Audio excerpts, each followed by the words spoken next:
Hi all, so welcome to this channel and I'll discuss self-referencing SQL triggers. So basically this is something in which I applied trigger on one table and then I'll referencing in the body section of that SQL trigger. So basically let's take an example. If I'm updating some row, uh, or some column of some row on a table, and I applied update trigger after update trigger, let's say. So once I update that trigger gets activated on after updated the record. Then inside that trigger I use that table again uh, as an update mode. So basically I'm updating the table again in the same trigger. So basically I'm self-referencing the same table in an SQL trigger. So this condition may lead to careful programming, just because if you programming like this may lead to the recursion. So if you are not very much careful when you are coding this self-referencing SQL trigger, then you may lead to execute that SQL trigger in a recursive manner which never ends. So we must decide when to use this, whether we have a few number of recursions and then at last we have an end. If we do not have an end to the recursion, we must not use this. So let's start with the concept of self-referencing SQL triggers. So let me show you this example. So here I am creating a trigger named self-referencing trigger. Now I'm applying this trigger on update of commission column on file this. So and that's an after trigger. So once the update is happened, then this trigger gets activated. So let me show you this table.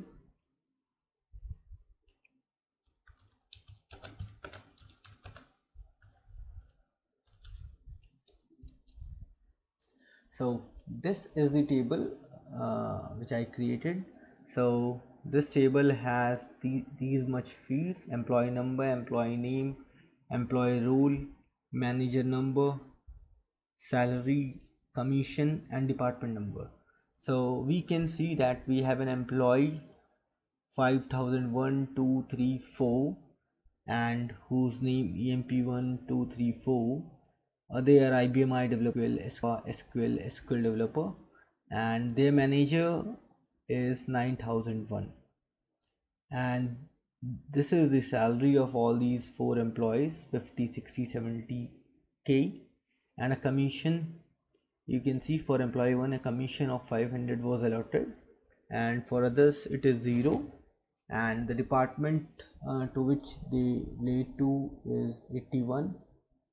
Now you can see then the manager 9001 has, it's a manager role, its name manager 1, and its next immediate manager is 9002. This manager salary is 220k, to 200k, and the commission is of this much amount, the same department. And for 9002 we can see this is director 1 and this is a director role, and we can see there is no immediate manager of director. So this is the super manager, so superior manager, the last manager. And the salary and commission and the department is here. And then we can see 6001 till 6003 EMP L1, L2, and L2.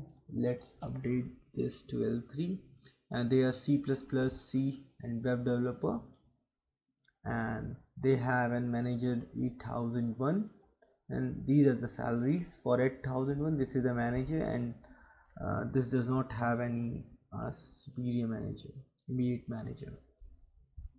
So let's update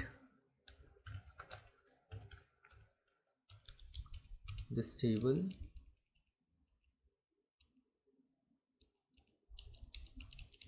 This could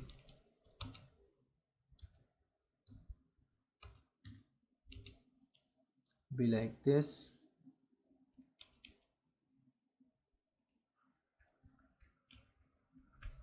So just copy this here.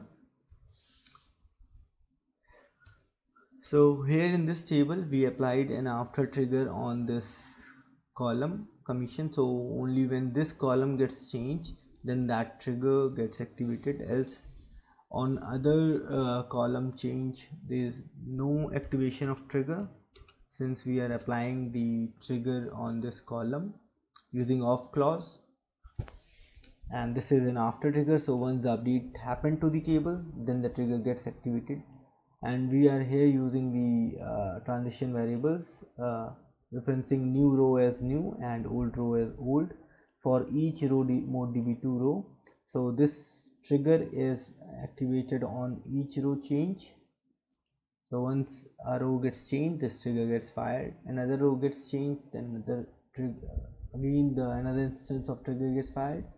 Program name is trigger 12. So this is the trigger name, and this is the object which gets created on IBM. Now you can see I have applied a condition, a when clause.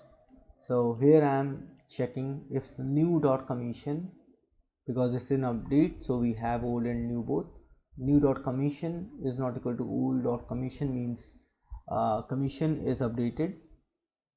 And there is further condition, the employee role must not be a manager or a director. So if it's an employee, means if it's a developer, either SQL, Java, C, C++ or IBM, then this trigger actually works. So this condition, so if the commission of the employee gets changed or updated, then inside the body of this trigger begin and end, we can see I have declared the manager number and a manager commission. So these are the two local variables to this trigger body, and then I'm fetching the manager number. L underscore manager number equals to select manager number from trigger from this file. So we have, so let's say we have 5001 employee and the commission is updated from 500 to, let's say, 1000, and in this case we'll find the manager. So manager of this 5001 is 9001. So select manager number from this file, where employee number equals to new dot employee number. So whatever row we are changing right now, so we can use new dot employee number or we can use old dot employee number.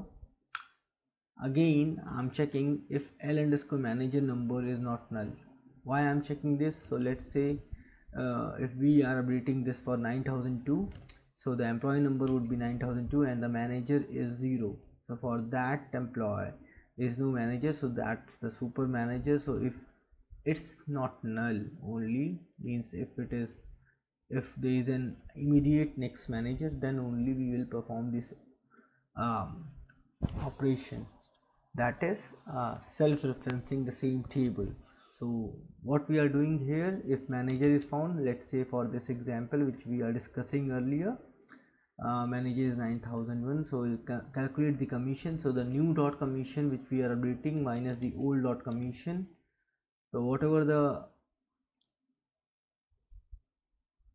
increment we are incrementing, so let's say the old commission was 500, now we are giving a commission of 600 to the employee 5001. So increase in 100 for that employee, so that would be given to the manager also.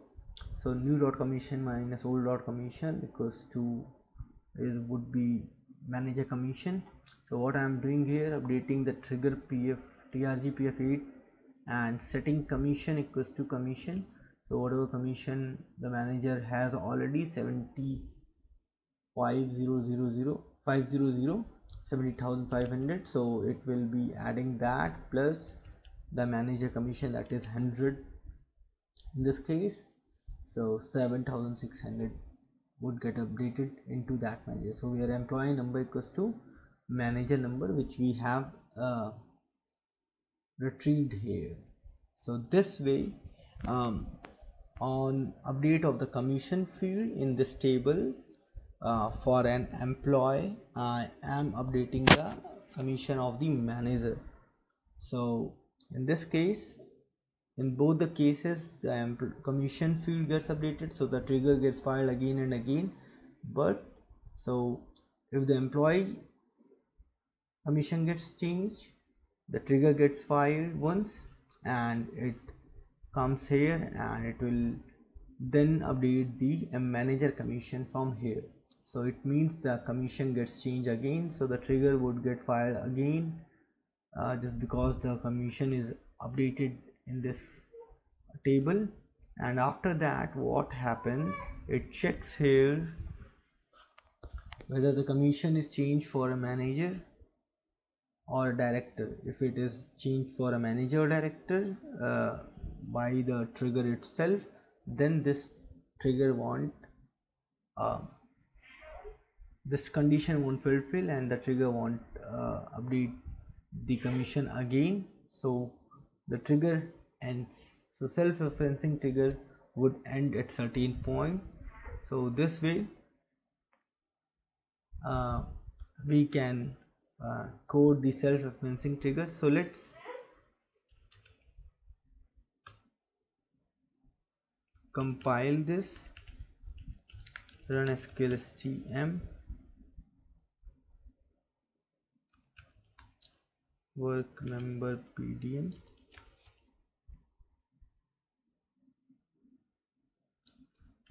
run SQL STM, SQL Trigger is a source file, trigger 12,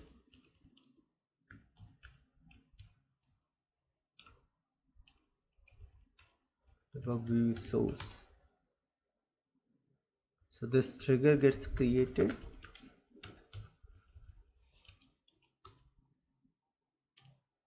Now let's debug this.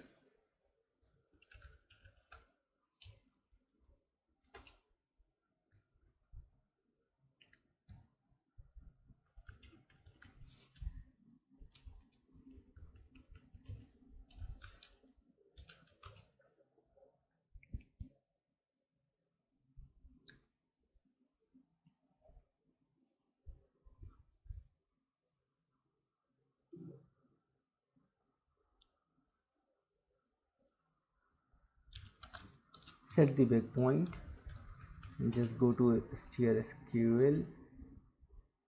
Now let's say update GPF8,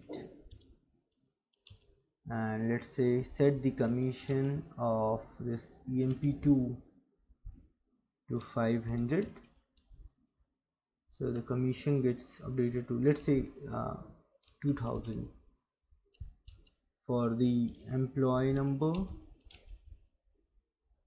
to 5002. So this trigger gets fired. So this is an after trigger. So we can see for employee 2, the commission gets updated to 2000. That's correct. Now let's see what triggers does.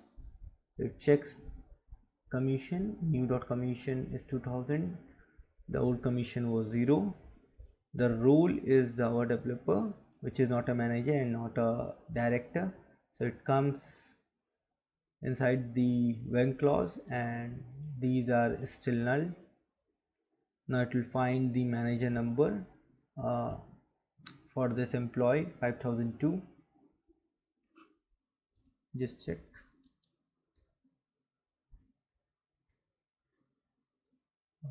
Employee number equals to new dot employee. Shift F7. So we have manager number as 9001. So we have manager for 5002 is 9001. So 9001. So let's say if it is not null, that's correct. So it will find the new commission minus old commission, that is 2000. So it will add the commission 7500 plus 2000, 72500.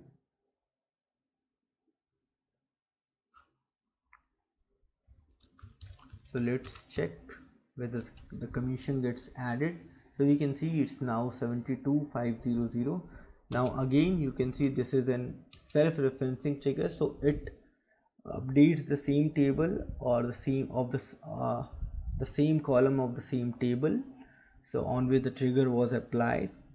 So now the trigger again gets activated. So you can see the trigger, we are again on the trigger, and now it will check commission is this was the new commission and this was the old commission which we had earlier. Now the role of the employee is manager. So we have a condition, if it's not equal to manager, then only the trigger gets activated, gets further processed. So in this case it comes out and it won't update anything again, so the trigger ends basically. So you can see it's updated to 72500. So let's say I'm updating this for 9001. Now this time I'm updating for 9001.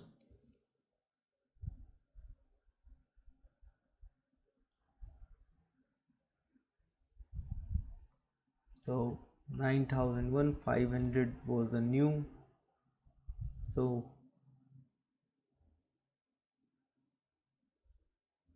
commission, the old commission was 72500, but the employee role is manager, so we are not processing anything. But you can see the commission gets updated to 500, which we just set. So let's say if I am setting it for 9002, so if I would set it for 9002 as well, so it won't get processed. So you can see it's again 500. Now let's say I'm setting it for EMPL3. So EMPL3 employee ID is 6003.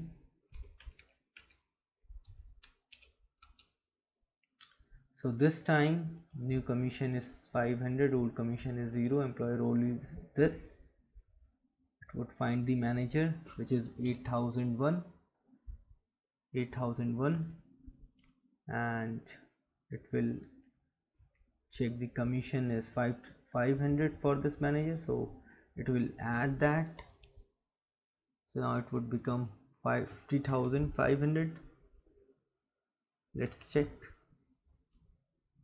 So it's 50,500. Now this time this is a manager as role manager, so it won't get update the commission again, and the trigger ends. You can see the result. So this way we can self-reference the triggers in SQL, and based upon that we can perform the actions whatever we want to do. So here you can see based upon the employee commission, I'm updating the manager commission using the self-referencing trigger. So that's all in this video. Thank you and have a nice time.